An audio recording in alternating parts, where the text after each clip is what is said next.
किले कैप्टन हिसाब से साहब। ना किया जा सके। जी, जी, जी, बिल्कुल डॉक्टर रिज़वी? जी, जी, बिल्कुल कैप्टन साहब ये आप कह रहे हैं लेकिन क्या आपको लग रहा है कि ये जो भी प्लान है ये इज़राइल के कहने से ही ग़ज़ा उसी तरीके का बनेगा जैसा इज़राइल चाहेगा?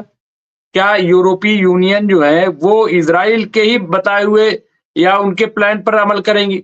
या ऐसा अमेरिका चाहता है मतलब क्यों इस तरह से चीज़ें जो हैं वो होंगी? क्या क्यों आपको लग रहा है? क्या ये शर्तों में शामिल है कुछ?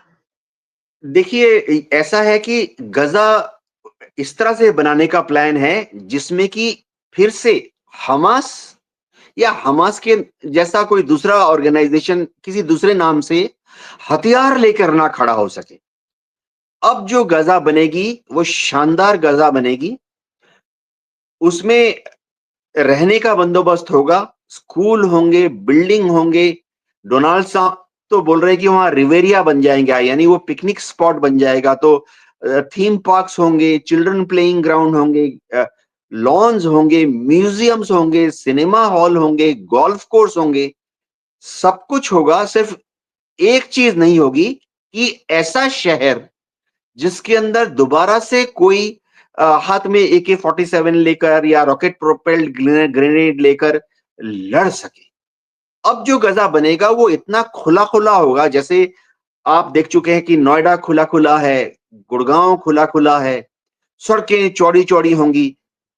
प्लस यूरोपियन यूनियन भी यही चाहता है। यूरोपियन यूनियन चाहता है कि गजा में जो 23 लाख अरब फिलिस्तीन के लोग हैं वो भविष्य में उनकी पीढ़ी दर पीढ़ी पीसफुली शांति से वहां रह सके, अपनी फैक्ट्रियां चला सके, अपना बिजनेस कर सके, अपनी दुकानें चला सके, और जो कमाई होगी उससे पीढ़ी दर पीढ़ी आराम से शांति से गजा में रह सके। ये यूरोपियन यूनियन चाहता है। तो यूरोपियन यूनियन भी चाहता है कि गजा में ऐसा गजा बने जो कि किलेनुमा गजा ना हो, कि इस सुरंग से निकले, उस सुरंग से निकले, दूसरे सुरंग में घुस गए। एक और चीज जो हो रही है कि ये जितना बिल्डिंग बनेगा, हर बिल्डिंग का जो प्लान है, सैंक्शन है, वो एक मिनट इज़राइल को कैप्टन देना साहब पड़ेगा। मैं यहीं पे बात करना चाहता हूँ। आपने कहा कि ऐसा ना हो कि इधर से भई क्यों? क्यों वो मारते हैं? क्यों बंदूक उठाते हैं? इस पर भी तो बात होगी। भई क्यों उन पे ज़ुल्म किया जाता है? क्यों उन्हें बंधक की तरह रखा जाता है? क्यों कोई जाएगा और थप्पड़ मारना शुरू कर देगा? क्यों कोई जाएगा किसी वहाँ से लड़की को उठा ले जाएगा या उनको बंधक बना लेगा? भई इस पर भी तो बात होगी। सवाल ये है कि उनकी आइडेंटिटी, उनकी जो शिनाख्त है, उन पे जो कब्ज़े रोज़-बरोज़ बढ़ते जा रहे हैं, इस पर भी तो चर्चा होगी। भई कोई जानबूझ के तो नहीं उठाएगा ना, कोई अपनी जान क्यों इस तरह जोखिम में डालेगा? क्यों वो हर वक़्त बंदूक जो है इतने वज़नी जो है ढोता रहेगा? ये क्या इस पर भी कोई बात होगी? क्या इस पर भी कोई मैकेनिज़्म बनेगा? और फिर इसीलिए तो कहा जा रहा है कि भई उसको आज़ाद कर दो। डॉक्टर रिज़वी आपने सही फरमाया। गजा के जो रहने वाले लोग हैं, बाशिंदे हैं, फिलिस्तीन के जो हमारे भाई हैं, उनको वहां पे आजादी से रहने का पूरा हुकूक होना चाहिए। गजा में या वेस्ट बैंक में जितने लोग हैं, उनको इज़राइल के खौफ से आजाद होने का पूरा हुकूक होना चाहिए। एक तरह की ऑटोनॉमी भी होनी चाहिए। अब जाहिर बात है कि यूरोपियन यूनियन के देश इसको मानते हैं। जाहिर बात है कि अमेरिका ने, जो बाइडेन ने तो स्टेटमेंट ही दी है, रिकॉर्डेड है मीडिया के सामने, कि इज़राइल के जो फौज है या इज़राइल की जो भी एडमिनिस्ट्रेशन भविष्य में होगी, वो गजा के लोगों के ऊपर या वेस्ट बैंक में अत्याचार ना कर सके। तो इसको एक नाम दिया गया है कि ओस्लो अकॉर्ड। ये अलग बात है कि ओस्लो अकॉर्ड 1995 में इज़ाक रमीन ने साइन किया था। इसका पार्ट 1, पार्ट 2, फिर उनको एक बहुत ही एक्सट्रीम राइट विंग ज्यू ने मार डाला। अब ओस्लो रिकॉर्ड अकॉर्ड में क्या है कि गजा के लोगों को ऑटोनॉमी दी जाएगी, वेस्ट बैंक के लोगों को ऑटोनॉमी दी जाएगी, वो आजादी से रह सकेंगे। दिक्कत मैं बताऊं क्या हो गई डॉक्टर रिजवी, कि ओस्लो अकॉर्ड में कुछ ऐसी चीजें थी जिससे कि हमास राजी नहीं हुआ। देखिए 1995 की बात है, तब फतह अल फतह भी था, वो राजी नहीं हुए। उन्होंने कहा नहीं नहीं, क्योंकि उन्हें लगा कि उनको अरब को, फिलिस्तीन के लोगों को ज्यादा दबाया जा रहा है, ज्यादा रेस्ट्रिक्शन दी जा रही है। और इसी तरह से ओस्लो अकॉर्ड में कुछ चीजें ऐसी थी जो कि ज्यूज को पसंद नहीं, खास तौर से एक्सट्रीम राइट विंग ज्यूज को पसंद नहीं। उनको लगा नहीं यार, ये तो बहुत ज्यादा इनको ऑटोनॉमी दी जा रही है, ऐसे तो ये उड़ जाएंगे, एक आजाद देश बना लेंगे।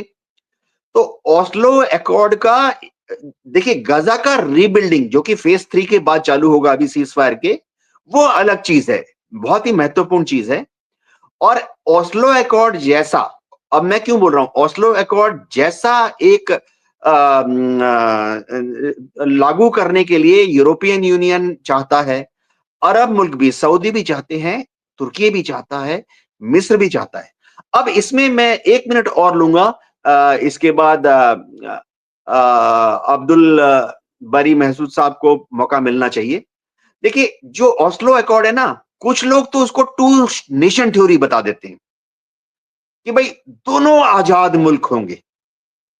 इज़राइल एक आजाद मुल्क होगा अपने एरिया में, गजा और वेस्ट बैंक एक आजाद अरब मुल्क होगा।